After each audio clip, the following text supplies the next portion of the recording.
My dear students, today we are going to start the one more topic that's called as a combination of resistances.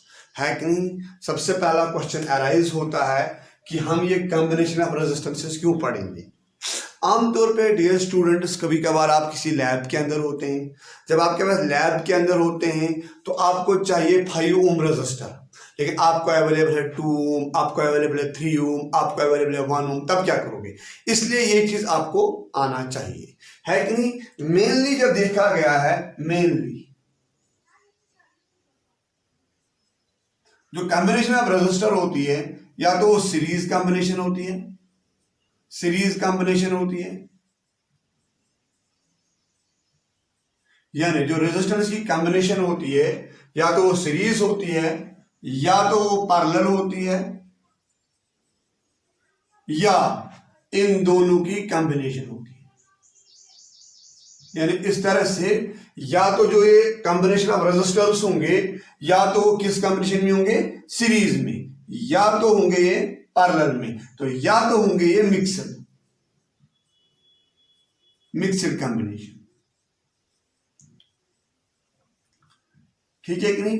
लेकिन dear students, जब हम बात कर रहे हैं कि कॉम्बिनेशन ऑफ रेजिस्टेंसेस में, आपको किताब वाला बोलता है निकालो इक्विवेलेंट रेजिस्टेंस, आर इक्विवेलेंट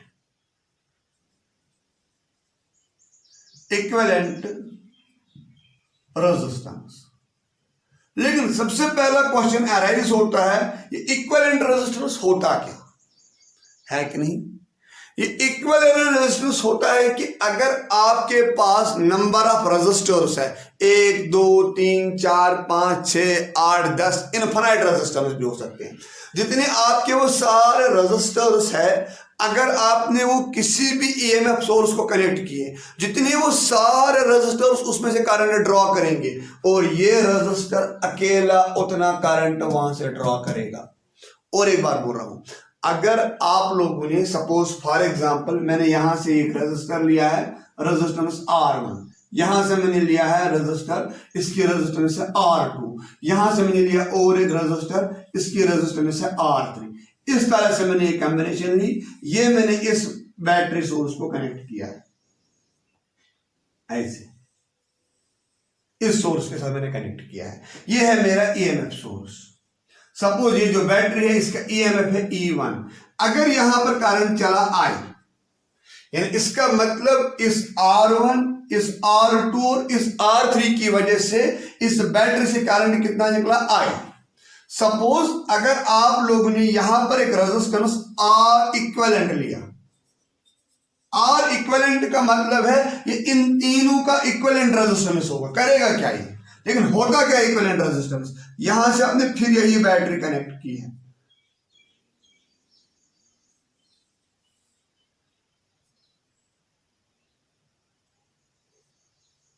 फिर आपने यही बैटरी कनेक्ट की है। जब आपने ये बैटरी कनेक्ट की है, इसका ईएमएफ भी E1 है, तो अगर यहां पर भी करंट I ही चला, यहां पर कितना करंट ड्रॉ हुआ? इस बैटरी से I, यहां पर कितना हुआ? I। तब जो हमारा ये R निकला है, ये इस सर्किट का R इक्विवेलेंट है। इसका मतलब क्या हुआ? R equivalent is a resistor which draws the same current from the EMF source as drawn by the number of resistors from the given battery. Is it clear now? आमतौर पे बच्चे आप निकालते हैं इक्विवेलेंट रेजिस्टेंस, लेकिन आपको पता ही नहीं होती है हम निकालते क्या है। In short, we can say that a single resistor which draws the same amount of current as drawn by number of resistors when connected to the same EMF source. ठीक है कि नहीं? Is it clear now? चलो ठीक है। अब हम समझेंगे एक एक कॉम्बिनेशन क्या क्या होती है। पहले हम समझेंगे आज सीरीज कॉम्बिनेशन।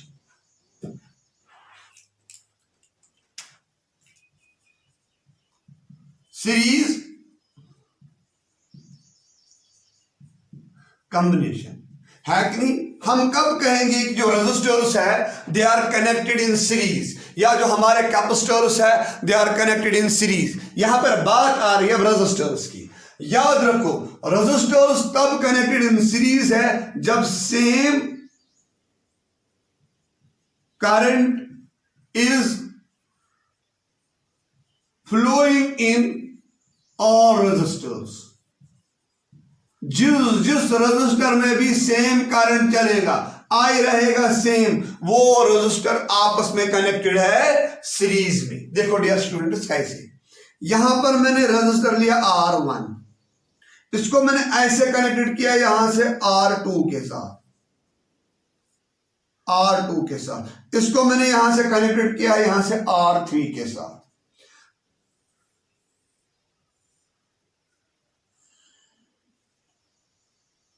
यहां से मैंने इसको दिया ईएमएफ सोर्स, बैटरी। अगर देखा जाएगा ज्योमेट्रिकली लगता है जो आपका R1 है, जो R2 है, ये R3 है, ये पैरेलल है। अगर ज्योमेट्री इनकी देखेंगे, ज्योमेट्रिकली ये और ये लगता है आपस में पैरेलल, ठीक है कि नहीं। लेकिन हम देखेंगे यहां से, इस बैटरी से सपोज यहां से करंट निकला I, यहां से निकला करंट I, यहां इस रजिस्टर में क्या करंट चलेगा, I ही चलेगा। क्यों, कहीं पे भी ये करंट डिवाइड नहीं हुआ है। इसके बाद यहां से कितना करंट चलेगा डियर स्टूडेंट्स, I, यहां से कितना चलेगा I, यानी इसका मतलब R1 से भी क्या करंट चल रहा है I, R2 से भी क्या करंट चल रहा है I। इसका मतलब जो आपका R1 और R2 है वो सीरीज कनेक्टेड है। इसके बाद यहां पर आ जाओ, क्या करंट डिवाइड होता कहीं पे, क्या करंट डिवाइड होता कहीं पे, यहां पर भी I जा रहा है, यहां से I जा रहा है, यहां से I जा रहा है। In short we can say that in this case R1, R2 and R3 are connected in series, are connected in series। एक ही चीज याद रखोगे, अगर आपके पास रजिस्टर्स है, अगर हर एक रजिस्टर में क्या जा रहा है, वेरी नाइस, किसको मैंने हाईलाइट किया है, अगर हर एक रजिस्टर में सेम करंट जा रहा है, these resistors are said to be connected in series. अगर करंट सेम नहीं जा रहा है तो इसका मतलब वो सीरीज कॉम्बिनेशन नहीं है, वो और कोई कॉम्बिनेशन हो सकती है, वो आगे पढ़ेंगे। एक ही क्राइटेरिया। अगर देखा जाएगा भले ही ये ज्योमेट्रिकली लगता है ये और ये पैरेलल है, ये और ये पैरेलल है कि नहीं, लेकिन है तो ये कनेक्टेड सीरीज, ठीक है कि नहीं। अब हम बात करेंगे, अब हम निकालेंगे equivalent resistance in case of series combination, ठीक है कि नहीं। शाबाश, आगे बढ़े।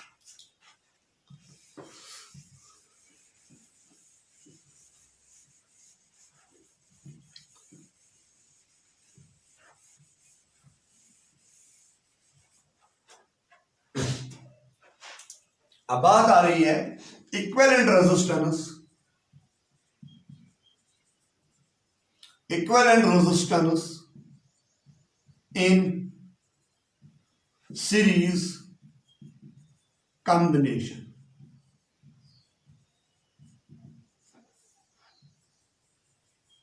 मैंने पहले ही बोला आपको इक्विवेलेंट रेजिस्टेंस क्या होती है, it is a that resistor, that single resistor which draw the same amount of current from the given battery as drawn by the number of resistors. क्या करेंगे हम डियर स्टूडेंट्स, मैंने यहां से लिया है ये रेजिस्टर आपका R1, यहां से आपका हमारा रेजिस्टेंस R2, यहां पर है R3, R1, R2, R3, इनको मैंने यहां से ये बैटरी दी है, ठीक है कि नहीं। ये बैटरी मैंने यहां से कनेक्टेड की है। सपोज ये वोल्टेज मैंने 0 दी, ये वोल्टेज मैंने V दी, यहां से करंट चलेगा I। क्या बीच में कहीं पे करंट डिवाइड होता है, नहीं, यहां से भी क्या चलेगा I, यहां से भी क्या चलेगा I, ठीक है कि नहीं। अब इसका मतलब हुआ है यहां पर मैं इसके इक्विवेलेंट सर्किट बनाऊंगा। इक्विवेलेंट सर्किट जब मैंने ड्रॉ किया है, इसका मतलब यहां पर मैंने ये रेजिस्टर दिया है R इक्विवेलेंट, यहां से मैंने बैटरी दी है,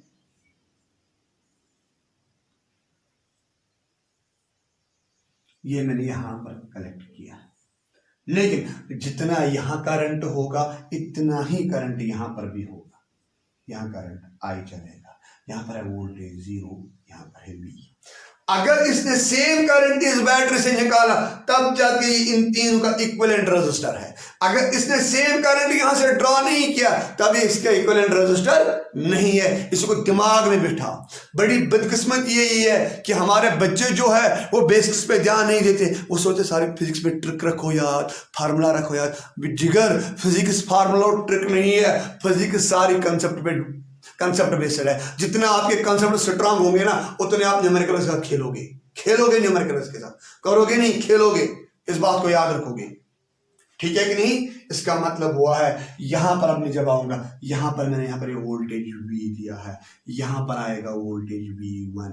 क्यों आएगा voltage V1? According to Ohm's law जब मैं यहां से यहां जा रहा हूं इस रेजिस्टर के अंदर कुछ ना कुछ ड्रॉप हो जाएगा। वो वोल्टेज ड्रॉप कितना होगा? I into R1। हम कहेंगे कि dear students V minus V1 that is equal to IR1। Name it as equation first. लेकिन है क्या है? यह है voltage drop in resistor R1, यानी ये उस रेजिस्टर में ड्रॉप है R1 जिसकी रेजिस्टेंस R1 है, ठीक है कि नहीं। अब आएंगे यहां पर इसको वोल्टेज V1 निकल रही है, यहां पर मिलेगा V2। क्यों मिलेगा V2? कुछ ना कुछ वोल्टेज ये खाएगा, ठीक है कि नहीं। V1 minus V2 that is equal to I into R2। Name it as equation second. ये है ड्रॉप इन द रेजिस्टर्स जिसकी रेजिस्टेंस कितनी है? R2। और याद रखो यहां पर V है, यहां पर ये 0 है। क्यों आएगा 0? इसको जितनी वोल्टेज यहां से मिलेगी वो सारे के सारे इन तीनों को बांट के ड्रॉप करनी है, सबको उस वोल्टेज को यूज करना है। इसका मतलब आएगा V2 minus 0 that is equal to I into R3। Name it as equation third. जैसे मैं ये अप्रोच यहां पर कर रहा हूं, कोई भी न्यूमेरिकल कहीं पे भी आपको मिलेगा बिल्कुल सेम अप्रोच करना है, सेम अप्रोच करना है। ये डिराइवेशन नहीं है, ये न्यूमेरिकल का कंसेप्ट है। Add first second and third we get. Add first second and third we get. क्या आएगा students? V minus V1 plus V1 minus V2 plus V2 minus 0 that is equal to IR1 plus IR2 plus IR3। अभी मैं इस circuit को solve कर रहा हूं, ठीक है कि नहीं। आगे बढ़ेंगे, शाबाश। बोलो डियर स्टूडेंट्स क्या क्या कटेगा? माय डियर स्टूडेंट्स क्या क्या कटेगा? V1 कटेगा, V2 और V2 कटेगा। बचेगा क्या? शाबाश, क्या बचेगा? बोलो मुझे क्या बचेगा? शाबाश, क्या बचेगा यहाँ पर? यहाँ पर बचेगा V माइनस, शाबाश, क्या बचेगा? V minus 0 that is equal to IR1 plus IR2 add up आ जाएगा IR3। Name it as equation A. ये मैंने इस सर्किट की इक्वेशन निकाली। जरा आ जाओ दूसरे सर्किट में, सेकंड सर्किट में हम जाएंगे। यहां पर है वोल्टेज V। क्या बीच में कोई सोर्स है? नहीं। बीच में कोई लोड है? नहीं। यानी यहां पर जो सारी की सारी वोल्टेज V आएगी, यहां पर आएगी 0। कैन आई से दैट यहां पर V minus 0 that is equivalent to I into R equivalent. Name it as equation B। जरा कंपेयर करो A एंड B को। Compare A and B, we get. जरा A और B को compare करो। शाबाश। V minus 0 is equal to I into R equivalent। V minus 0 is equal to IR1 plus IR2 plus IR3। जरा इस चीज को देखो, यहां पर इस चीज को देखो, इसको देखो, ये और ये सेम है, ये और ये क्या आएंगे? शाबाश। I into R equivalent that is equal to IR1 plus IR2 plus IR3। ठीक है कि नहीं? क्या आएगा डियर स्टूडेंट्स? I वहां से कॉमन आएगा, I into R equivalent that is equal to I into R1 plus R2 plus R3। कटेगा क्या क्या? आई और आई कटेगा। क्या निकला हमारा रिजल्ट? शाबाश, बोलो माय डियर स्टूडेंट्स, क्या निकला हमारा रिजल्ट? क्या निकला हमारा रिजल्ट? शाबाश, आई और आई कट गया। क्या बचेगा यहाँ पर? R equivalent, that is equal to R1 plus R2 plus R3. In short, we can say that in case of a series combination, the total resistance is equal to the sum of the individual resistances. ठीक है कि नहीं? क्या लिखेंगे हम? In series combination, the net resistance is equal to the sum of the individual resistances.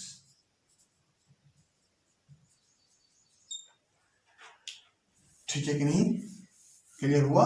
यानी इसका मतलब जो हमारे R इक्विवेलेंट होगा, ये होगा R1 plus R2 plus R3 sum of the individual resistances. एक बार मैं आपको रिकैप्चुलेट कराऊंगा डियर स्टूडेंट, जो भी सीरीज कॉम्बिनेशन